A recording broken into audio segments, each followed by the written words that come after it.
Hi there, and welcome to Inside the Wooniverse, a podcast brought to you from the corner of Fringe and Maine. I'm your host, Colette Baron-Reid. Joining us today is the most amazing Alberto Villoldo. Alberto is a medical anthropologist, psychologist, and shaman who studied the spiritual practices of the Amazon and the Andes for more than 30 years.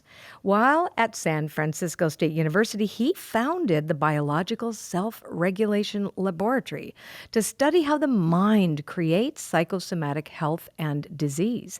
He's the founder of the Four Winds Society and has written numerous best-selling books, like too many to talk about, including Power Up Your Brain, The Neuroscience of Enlightenment, Shaman, Healer, Sage, One Spirit Medicine, and more. Welcome, Alberto. Good to be with you, Colette. It's always fun to be with you. Oh, I love you so much. And you and I created 2 Oracle card decks together, so we've known each other for a number of years.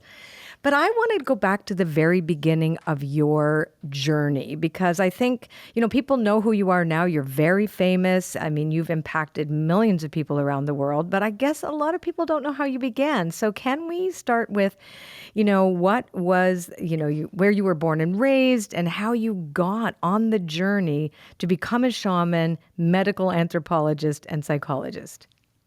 It was all a series of well-intentioned accidents. So one seems to end up where destiny takes you. And for me, I was really lost as a graduate student. And then I began to study by accident the shamanic healing practices because it turns out that my great-grandmother was a healer, was a folk healer. And this was right at the intersection of Western technology and ancient folk traditions in Cuba. I was born and raised in Cuba. And whenever I got sick, the doctor, they still made home visits, would leave tablets and pills, and she would flush them down the toilet every day and give me her herbal remedies and her songs and her chants. And she would say to me, Alberto, the only way to get healthy is to connect and have the blessings of the spirit world. Wow. And I thought she was just an old woman that was full of, and I've discovered that she was absolutely right. That you need that communion with the spirit world because we're spirit beings, we're energy beings. We need that energetic connection and communion with the spirit world and with nature. And without it, we get sick. That's when we get sick. So how did you get to the medical anthropology piece? Because you're a real scientist. Outside of the fact that you're deeply spiritual and you've studied all these spiritual traditions, you also have the scientific piece. I was interested in the brain, and I wrote a couple books on the brain. But I was interested in how does the brain create psychosomatic health? I mean, we know that we create psychosomatic disease, but how can we create psychosomatic health? And I was at a friend's house a couple of months ago, using the bathroom, washing my hands, and the medicine cabinet was open, and I saw a pack of Viagra. And I opened the package and I took the insert, the disclaimer, and I read, well, this medication can cause senility, heart disease, a 4-day-long penile erection, which you should go to the ER about, and talk about the nocebo effect, the negative placebo. Who wants to have sex after reading all of that stuff? Because we're getting programmed for disease. So the mind is incredibly powerful. It can heal you or it can kill you. And I was interested in my youth when I was a graduate student and later directed the self-regulation laboratory and how the mind and the brain could create psychosomatic health. And I discovered that we didn't know how to do it. So I shut down my lab after 2 years, a small neuroscience lab at San Francisco State. And I went to the Amazon to work with the men and women that had the power of the mind and didn't have MRIs and didn't have X-rays or 100 different diagnostic categories. They only had one illness and one cure, whereas we had thousands of illnesses and thousands of remedies. And with them, I discovered that illnesses do not exist. And that the only illness is the disconnection from your true nature and from nature and from spirit. And this That's is amazing. the medicine that I learned in working with the shamans in the Amazon and eventually becoming a shaman. You've been there 30 years. There's a lot of stories in those 30 years to share about that connection and disconnection of the spirit world. I kept one foot in the world of science, but I was so fascinated with the ancient wisdom teachings. And that's my next book. It's called The Wisdom Wheel, the wisdom teachings of the ancients, of the Americas, of the shamans, and how our mythology in the West says that we were punished for tasting that fruit of the tree of knowledge. Whereas the indigenous people say, hey, you had one bite, go back and eat all of that, all the apples in that tree. Steep in wisdom, steep in knowledge. But if you, as an anthropologist, you learn that if you want to discover what the beliefs of a people are, if you're deep in the Amazon, I would be going in canoes to communities that had never seen a light-skinned person before. And the kids would come running and try to rub my skin to see if the white dirt would rub off. And the first thing you ask them is, tell me your story of creation. How was your world created? Your story of origin. And they would tell you their myth of creation. And that has all of the information about the beliefs of that society. And then I started looking at our story of creation, where on the seventh day, all of creation was complete, and all that was left was the naming of the plants and the animals. And that's what science believes, that all creation is complete, and all that was left is the naming of the laws of physics. But then in page 1 of our story, there's a very important thing that happens. We are given the fruit of the tree of wisdom. The woman is given this fruit. The guy was too busy watching the football game. So Eve is offered the fruit, and she partakes of the fruit of wisdom and then offers it to Adam. And then the next day, God comes through the garden and he can't find Adam and Eve. And he sees that they're hiding behind the bushes and asks them, why are you hiding? And the man says, because we are ashamed, because we are naked. So this is the very first feeling, emotion that our people feel is shame.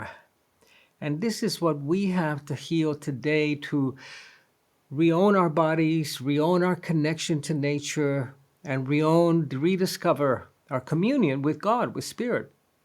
But Adam says, I am ashamed. And ashamed doesn't mean you did something bad. That's guilt. Ashamed means that you are bad, that you're not a good person, that you're not good enough, that you don't deserve love or laughter or joy. You don't deserve it. And this is embedded in our Western masculine patriarchal story of origin. And this is what I discovered we have to heal in order to avoid getting the cancers and the dementias and the heart disease that jungle peoples don't have. And all the research now is focused on, well, how did these people eat differently from us? And of course, they ate natural, organic, and they pooped about 1.5 kilos, about 3 pounds of poop a day, because they ate a lot of fiber versus our 0.5 pound of poop, where we don't eat any fiber. But we know the nutritional, the dietary angle. But the reason that they don't get the illnesses that we get is because they have healed the story of shame. They belong. We are deserving of beauty and bliss and joy. It's your birthright. And if you can make that mindset, then healing becomes spontaneous. So this is fascinating. So you're describing that monotheistic concept of, really we were talking about what was in the Bible, pretty much that whole story, the creation story about Adam and Eve, et cetera, and the shame. You just said the other people that you're connecting with don't even have the story of shame. So when does it come up for them to heal it? I think that's really what I'm curious about. Because if they are born within a creation myth where shame doesn't exist, or are they? Because you didn't really go into too much about their creation story. The creation story of the indigenous people has been rewritten after the conquest of the West. So what they have to heal is this incredible conquest and destruction of their people and decimation. It's just the same way as the mythology of Tibet has to now heal the relationship with the Chinese. So mythology is evolving, and here the world of the indigenous people was devastated, destroyed, the end of their world, and a new world was born with a new story of creation that has to do with being in bondage and slavery. And that's the healing and the forgiveness of the conquistador. See, for the indigenous person, what they have to do is to bury the sword of the conquest so that they don't resort to violence against the conquistador. Because the conquistador is within them, it's been internalized. Right. And this is so the indigenous people have their own healing to do. But for us, we need to heal that sense of not belonging in the garden. And we heal it by returning to nature, by becoming one with the rivers and the trees and the woods. I think it's really important what you just described, and you've illustrated something that makes a lot of sense, because the original sense of belonging and being part of nature and being joyful and worthy and all of those things, then got replaced out of trauma, right? So I think, and tell me if this is correct, that what you teach right now and that what you're bringing forward is a way that speaks to a collective trauma that you've also learned from them, right? From them and how they're doing it. And we're learning as well, to be able to take some of that ancient wisdom and bring it into our lives. Would you say that's true? The collective trauma expresses itself through each one of us, with our own families, it's an archetypal drama. So, for example, there's the great archetype, the ancient types. The mother is a great archetype, but we each have an individual mother, an individual expression of that. We each have an individual expression of this being cast out of the garden. Now, psychologists call it birth trauma, because you're cast out of the womb, but it begins even before birth. When you have a family, for example, that the mother maybe is not sure that her partner will look after her and her baby. So you are born into a world where the universe will not look after you. Whereas if you're born into the garden, into paradise, you have everything you need. It's abundant. It's not missing anything.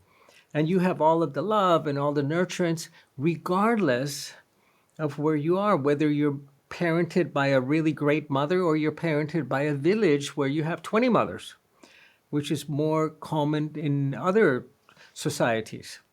Does this make sense then, just when you were talking about this, about fate and destiny? Because you talk a lot about fate and destiny. So would you say that the birth trauma or birth alone is the fate, so tell me how those two interact in your philosophy. Yeah. Right? Let me give you an example. Today we believe that your genes are your fate, and your fate is preordained, it's pre-selected by your genetics, by your family stories, by your birth trauma, by that first love affair that was terrible. So that your fate is preordained. Destiny, you get to select. You get to write your own story, create your own map to navigate through this amazing life. And if your map has been written by trauma, that's fate. Fate is fatal, is deadly. Whereas destiny, even if it's difficult and challenging, you feel empowered to navigate through it. You feel empowered to leave very challenging childhood experiences or marital experiences to become a person that has beauty to give to the world. You're not disempowered. Now, what happens when we experience trauma is that our destiny is derailed and we come into the grip of fate. And what the shamans do is to help you recover your destiny by doing a kind of soul recovery, of soul retrieval, where you call that soul part back that fled because it was too painful for it to remain behind. So this is, again, we're stepping into the shamanic mythology here, but Which is great. Which is great because it's part of what you teach. It's something that's very much a part of who you are and what you offer people, and it's a beautiful thing. So let's talk a little bit about where you're heading right now with your work. So you have this new book coming out, and it is a blend of two, right? So there's definitely your scientific history there. You've got this, real great wisdom and knowledge, and you are bringing this shamanic concepts, this ancient wisdom, and the two of them somehow intersect in there. Is that correct? Yep, absolutely. It's called the Wisdom Wheel, and is bringing together the shamanic wisdom of the Americas with the wisdom of the Himalayas. Oh, beautiful. Because remember that we all came from that part of the world. There's an interesting field of archaeology today called molecular archaeology, where the researchers are able to trace back your mitochondria, the DNA of your mitochondria that comes only from your mother's side. You don't inherit your father's mitochondria. They're able to trace that back to a single mitochondrial Eve, our great-great-grandmother of us all, that lived in Africa 85,000 years ago. And then, because of climate change and other crises, began to migrate northward and settled at the foothills of the Himalayas for 10,000 years. And this is where all of the wisdom teachings were forged that later, many thousands of years later, 50,000 years ago, they went to Australia, began to make their way to the Americas and into Europe. But they all germinated. They all have this common origin. And of course, these shamanic traditions became the basis of religion. They became institutionalized as soon as you have agriculture. So shamanism begins to disappear with agriculture. With the coming of agriculture, you stop eating plants. So there are 50,000 edible plants in Mother Earth, but with the coming of agriculture 8 to 10,000 years ago, we only eat 3. And none of them are green. We eat corn, we eat rice, and we eat wheat. And these are the plants that feed humanity today and that are causing us so much trouble because of wheat allergies that we have and gluten intolerances, and corn turns into sugar, so does rice, and diabetes and obesity. But this is the foundation of religion. And I remember as a young boy learning the Lord's Prayer. You know the Lord's Prayer, Our Father who art, give us this day our daily fats and proteins, right? Right. Give us our day, our daily bread, right? So it becomes embedded. If you go to the Orient, you find that the Buddhas offered rice. If you go to the Americas, we're the people of the corn. The corn is the mother, according to the Hopi. So suddenly these 3 crops become monoculture, and we begin to get sick. And at the same time that you have agriculture, you have the discovery of warfare. Because the shamans were nomadic peoples. For them, the land didn't have any value. But if you're a farmer, the land is valuable to you. And you've got to protect it from your neighbors that want your fertile land. So you have the farmer becoming the warrior. And then Switzerland is still that way. Everybody in Switzerland, every male has a weapon that they take home. They're part of a citizen army, a farmer's army. So this is the origin of war, the origin of agriculture, and the origin of religion. And if you dig into the archaeological record, more than 10,000 years ago, you find that there's no warfare anywhere, that people lived in peace. And the minute that you begin to eat sugars and you begin to eat grains and gluten, you have the origin of warfare and you have the origin of the Western illnesses of today. So in your new book, if you talk about it being a wheel. Do you want to just briefly run through the wheel? Because what you're describing right now gives us an understanding of where we come from and how a lot of our problems, certainly through diet, nutrition, et cetera, but the nutrition of the spirit is also really key. And I believe that's in your new book. Yeah, the notion of a wheel is found in every culture. You find it in the Himalayas as a mandala, as the wheel of time. The Kali Yuga. Kali is the goddess of time and the goddess of renewal. So this is the mythology of people who understand that time turns like a wheel and that things tend to repeat themselves. I have a friend of mine that invited me to his wedding, and it was his fifth wedding. And I said to him, do you remember what you asked me to do to you if you ever even looked at a woman again? And he said, but Alberto, it's different this time. And he invited me to marry them, and I refused, so he uninvited me. And 6 months later, he calls me and says, why did you let me do it? Because he was trying to heal it through the next lover, the next marriage, Right. the next partner. And I said to him, you have to stop looking for the right partner and work on becoming the right partner. So we break out of this cyclical activity. This is what karma is, these cycles of repeating toxic and futile behaviors in the hopes that we'll get a different outcome. So this is the definition of craziness. Repeating. I want to talk about hope for a minute. So I want to ask you, about your hope for humanity right now.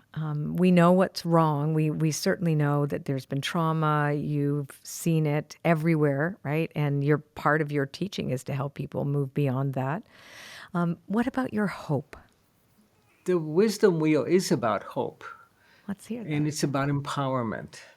And it says that in order to become empowered and develop your capabilities as a human and as an earth keeper, as a steward of the garden, a keeper of the garden, and not a pillager, that you have to awaken to your highest possibilities.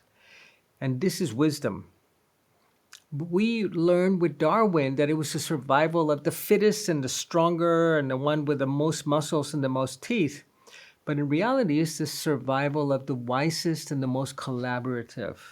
And this is what humanity is discovering in our corporate uh, uh, governance, in our the ways that we invest our time and our money and our energy. That the most successful organisms are collaborative. They're symbiotic, not parasitic. So the book is about hope. It's about awakening latent possibilities. They're like seeds that are only watered with the water of wisdom. Only wisdom, only knowledge can wake up these deep seeds, just like it was offered to us when we were in the garden and we turned away from that tree of knowledge. But the promise is, see, in our mythology, to go back to the garden, the tree of wisdom was protected by the serpent. It was coiled around the tree. And the job of the serpent was to offer us the fruit. Of course, we demonized the serpent later, but it was only doing its job.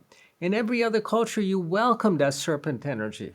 In the East is the Kundalini, the awakening of the Kundalini. Even in the caduceus of Western medicine, there's a serpent coiled around the staff, the symbol of healing. A serpent was doing its job. And if we go back and take that fruit, then we're offered the fruit of the second tree. And you've got to go back to the mythology. Page 3 says that as we're being cast out of the garden, the voice says to Adam, and with the sweat of your back, you will take your fruit from the earth. And to Eve, and in pain you shall bear children. And the voice then says, and now before you eat of the fruit of the second tree of life everlasting, and become as one of us, out. Very interesting quote here. And just to add something to this, Colette, if you look at the 40 million species in the planet, there are only 3 species, only 3, humans, orcas, dolphins, whales, that don't have a death program in their DNA. All the other 39.99 million have a death program. There are no grandmothers in nature. There's no menopause in nature. They're grandmother orcas that teach the young grandmother humans. We don't have a death program. We're programmed for immortality, for infinity. And that's the fruit of the second tree. That's available to us today. But we've got to set our sights really high So we're not just working on our mommy or daddy or scarcity issues. We have to work on becoming extraordinary humans.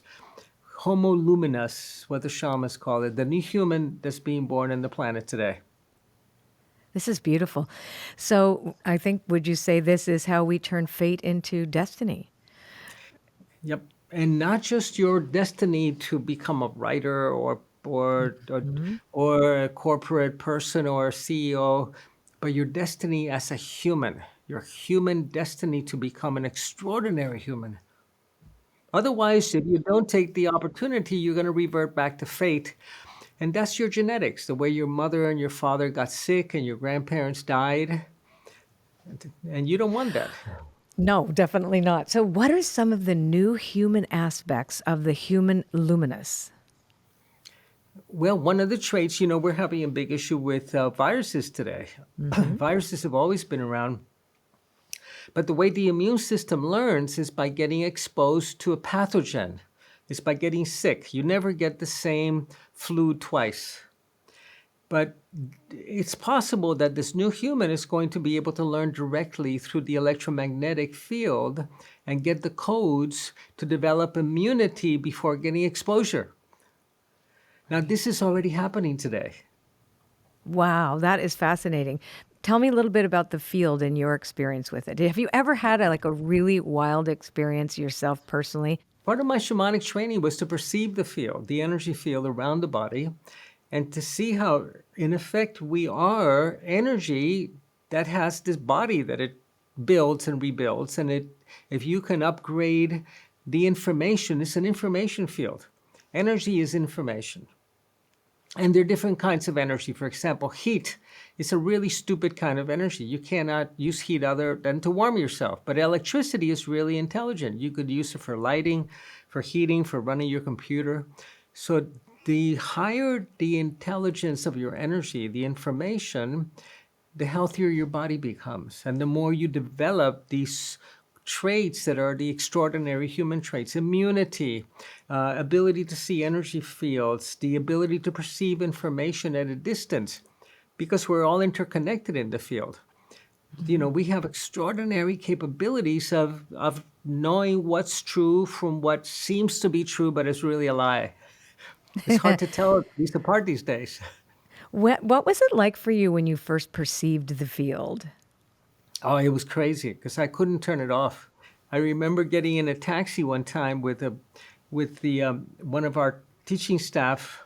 What I do today is to train modern shamans. But so we were coming back from a training, took a cab in Miami, going to the hotel we were going to be staying at. And I turned to the driver and I said, "I'm sorry that you were hurt so much as a little boy," because it was just in his field. I could see it. And it was so crazy. This man reached down, pulled out a gun, Oh, and my he God. aimed it towards the ceiling, and he said, get out of my taxi." Here we get out of the taxi in the middle of Miami airport with the highway. So I had to learn to shut this down. Yeah. One time I was being interviewed for a TV program, and the interviewer asked me the same question. We were inside the airport at the American Airlines lounge. The interviewer asked me, and I said, "Okay, here, let me hold you inside my field." And I held her inside my field. And I said, "Breathe deeply." I guided her through a meditation. And look at that woman at the bar. What do you see? And she said, "Oh my God." It was 11 in the morning. This woman was on her third martini. She says, "I see this white, cloudy stuff above her body and off to the side. What is it?" I said, "Well, that's her energy body. It knows that she's going to die soon and is Wow. getting ready to leave." And the interviewer asked me, "What are you going to do?" I said, "What am I going to do? I'm going to go to the front desk and find out what flight she's on to be sure I'm not on the same flight." Because you can't go around fixing everything you see that's wrong. So I've learned to temper it, to turn it off, to turn it on when I need to, when I can be of service to someone and not out of curiosity. So I don't go prying into people's energy, but if I'm asked for help and if I can be of help, then, and a lot of the information I get is is of two types. One is nutritional, saying, Uh-huh. hey, you're eating something you're allergic to. You got to find out what it is. And the other one is the generational. Frequently, they're generational curses that are passed down from mother to daughter. These are the stories that run in families. And I'll see the great grandmother, how she was afflicted and trying to protect her child and passed on this sense of affliction that runs in the family now. Can you define a curse? Like, because it's language that maybe the listeners might need to know a little bit more about. What is that generational curse? Yeah, we've all heard you've heard somebody say, "Well, heart disease runs in my family," right? Yep. That's a genetic curse. Right. So it's something that you tune into. It's like my mom was a Holocaust survivor, and I definitely feel some of the same feelings she had without me Well, knowing why. this is what we call epigenetics today, which are Right. greater than genetics. They're the family dramas and stories that are inherited in the family. But what we commonly believe is a curse is someone trying to harm you Oh, and I see. sending negative energy and toxic energies your way that can penetrate your field and trigger disease processes that are latent in you. And I'll give you an example of how when I was a young man studying anthropology, I got a call from the foundation that sponsored my research. And they said, Alberto, we need an anthropologist in Haiti for 10 days because the anthropologist got sick and we're finishing a study. And I said, I don't know anything about Haiti. It was about voodoo. I don't know Oh, anything about Haiti. My specialty is the upper Amazon and the Andes. They go, yes, we're reviewing your grant proposal right now. And I said, okay, when do you need me in Haiti? And 3 days later, I landed in Haiti and joined the team. It was an anthropology team. And and I met the old voodoo priest. And voodoo is one of the great healing arts, extraordinary healing art. But since the French were such horrible slave drivers, the average lifespan of the black slave in Haiti was 2 years. The slave in the United States was 28 years, and Brazil was 35 years, which is why in Brazil there's this beautiful mixture of colors and tones. But Haiti, the French were ruthless, and they were using voodoo to get back at their very harsh masters, but amazing healing practice. And I asked the voodoo priest, the old man, how do you how is it that you hurt someone? He says, I don't hurt anybody. Well, how is it that if you need to bring back a balance to someone who may be hurting your people, how do you do it? He says, oh, it's simple. I take my rattle or my leaves, my bundle of leaves, I call that person's spirit hmm when they're sleeping, and the spirit will come and I'll look at their energy field. The spirit is just the energy field. I'll look at the energy field and I'll see, there's this dark energy over here and it's over the heart area. Let's give it a little bit of power. Bam, and they wake up that program, that computer program. hmm And 2 weeks later, that person has a heart attack. And I go, wow, that's amazing. And how do you heal someone? hmm It says, we heal them the same way. I take my rattle out, I call their spirit when they're asleep or even when they're awake. And if I see a dark bundle of energy in their field, I take that dark bundle of energy out before it has a chance to sink roots into an organ. Mm, So I that's asked the old amazing. man, so you don't think that energy is about heart disease? He says, no. That energy just goes to the weakest organ in the system and it affects that organ. So the same strategies were used for healing someone or for hurting someone. hmm When you hurt someone, it's like double clicking on a computer program in your screen. It takes over your screen. You have a hmm heart attack and you die 2 weeks later. To heal someone, you remove that dark energy and you set it free. And a lot of these dark energies, what the Chinese call stale qi, is simply trauma. These are the memories of trauma, of things that happened to us or that happened to our great grandmother who might have been in Auschwitz or who might have been a survivor of. And these are the generational, the epigenetic stories. And so the shamanic mythology, the Western medical tradition has a great way of explaining and diagnosing these things, but they can't fix them. Right. And the shamanic, they can't explain them, but they know how to interact with the Right. world of energy. So do you think your job is to translate that? Because that's what I get from you, certainly from your books. It is like you are this bridge. My name that the indigenous people gave me was the Star Bridge or the Man Bridge. But Mhm. my work is not only to translate, but to combine with the neuroscience. Remember, I trained Yep. in science and I ran a small neuroscience laboratory. So we combine it with cutting edge brain science because Uh-huh. the ancients didn't, for example, the ancients talk about chakras. You know about the 7 chakras in the body, Sure. right? And Absolutely. somebody asked me, do shamans have chakras? I thought chakras were Hindu. And Right. I asked them, do Africans have livers? I thought livers were European. No, And the I know shak there's commonalities all around the world. See, but the word chakra means a wheel. And the ancients Mhm. perceived these wheels of light, and they Mhm. call them chakra. They didn't know physiology or anatomy, but a chakra is actually a disturbance in the energy field because every chakra is where you have an endocrine gland and a nerve plexus coinciding. Endocrine glands produce hormones and a bundle of nerves that are electrical communication. So these are the two communication systems in the body. One of them is slow and chemical, which are hormones, but you know how quickly they work. And the other works at the speed of light, the nervous system.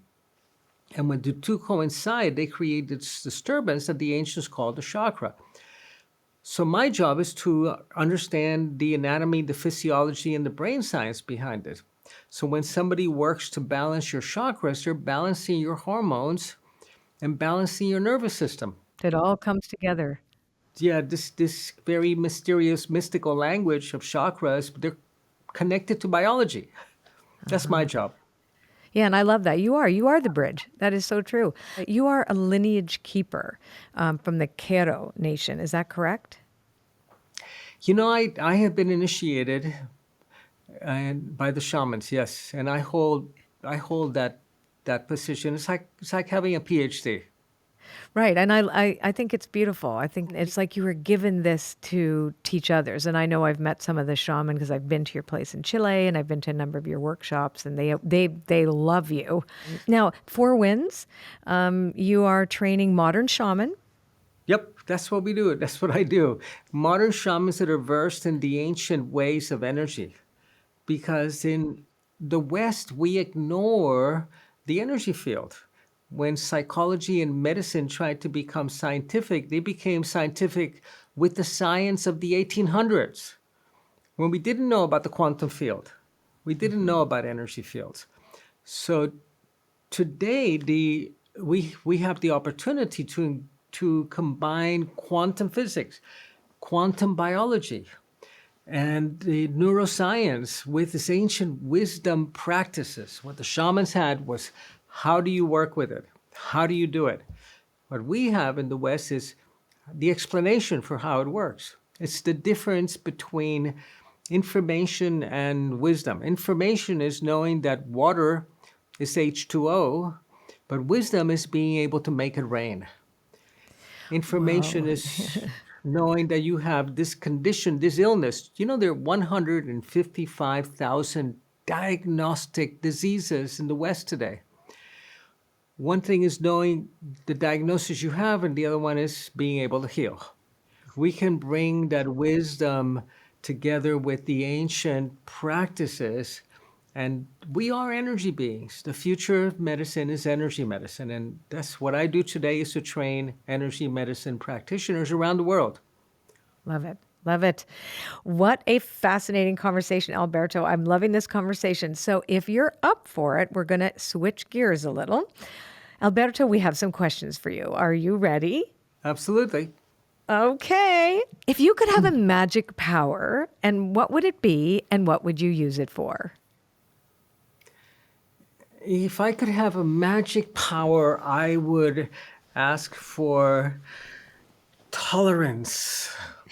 And I would use it to listen more carefully to people. I think that listening, having someone feel that they've been heard is so important. I would ask for greater patience and tolerance. Wow, that's magic. I think I might need that too. At least my husband would say I would need that magic power too. Listening, right. I love it. Okay. If you could make a magic potion to give to society, what would you make and what would it do? I think that I would give them the death potion. The death potion? The potion, and I would mix it very, very carefully and notice this blue colors and the red colors because red can be very poisonous in nature, and offer it to humanity and ask them to make a choice. Do you want to drink it or do you want to set it aside? And if you're going to be destroying the planet and destroying our children's legacy, go ahead and drink it. Get it over with now. If not, let's put it aside and drink the elixir of life that's being offered to us all the time by nature.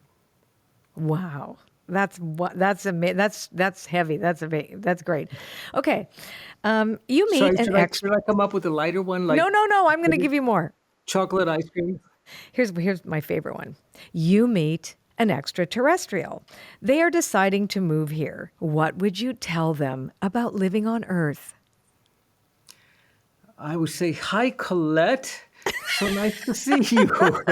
And, you've got to be careful where you settle here on the earth. You want to come up with a good relationship with the local inhabitants. And above all, know that this is a planet that welcomes visitors, but only if you want to become a permanent resident, you have to apply.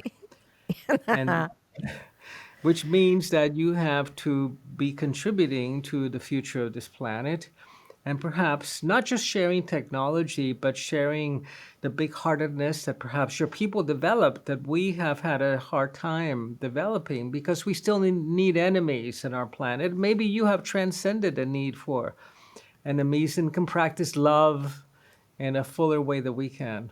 Okay, this is funny. Let's see if you'll actually do this one. All right. I would like to know the name of your first pet and the color of your underwear because that is going to be your spirit guide's name.